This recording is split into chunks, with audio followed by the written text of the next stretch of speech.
Bonjour chers frères et sœurs en Christ, j'espère que vous allez bien parce que moi aussi je vais très bien par la grâce de Dieu, alléluia.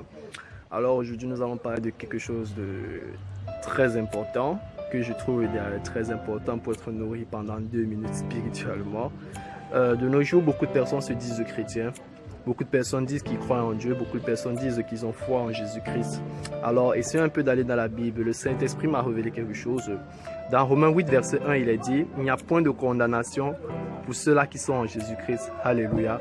En d'autres termes, tous ceux-là en fait qui sont en Jésus-Christ, il n'y a point de condamnation pour eux et ils sont exemptés de jugement de la part de l'Éternel. Alors, le verset ne se termine pas là. Voici la suite du verset. Non pas pour ceux-là qui marchent selon la chair, mais pour ceux-là qui marchent selon l'esprit. Amen.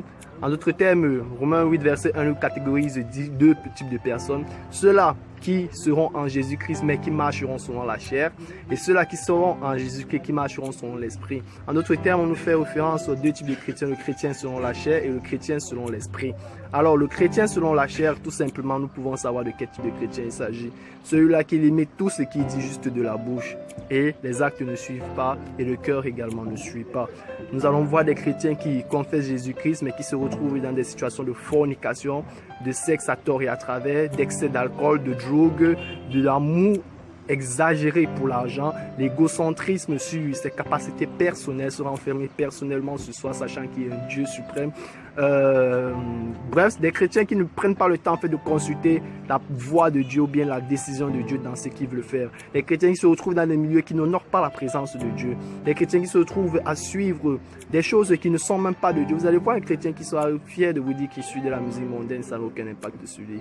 Mais sincèrement, des gens qui suivent Nicki Minaj ou Didier Arafat, ils vous diront qu'ils sont chrétiens et puis voilà, ils confessent Jésus-Christ dans des musiques qui n'honorent pas la présence de Dieu, dans des musiques où ils ne ressentent pas la présence profonde du Saint-Esprit.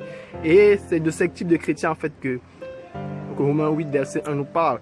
Mais maintenant, nous avons des chrétiens selon l'Esprit. Des chrétiens tout simplement qui s'attellent à prier chaque jour, qui s'attellent à toujours rechercher la présence de Dieu dans les méditations de la parole de la Bible, dans les jeûnes, bref, qui s'attellent toujours à communier parfaitement avec l'Esprit Saint. Alors je t'invite très sincèrement à être un chrétien selon l'Esprit, un chrétien qui s'arrange à toujours consulter le Saint-Esprit avant de faire quelque chose, avant de se retrouver dans je ne sais pas quoi, mais consulte toujours la présence de Dieu. Il te parle, tu suis sa voix, tu es apaisé et tu marches selon les désirs de Dieu. Alors frères et sœurs en Christ, c'est le message d'aujourd'hui. J'espère que tu as aimé. Bonne soirée. Si tu es à l'aise, tu peux liker. Et puis bon, voilà. Sois béni. Shalom.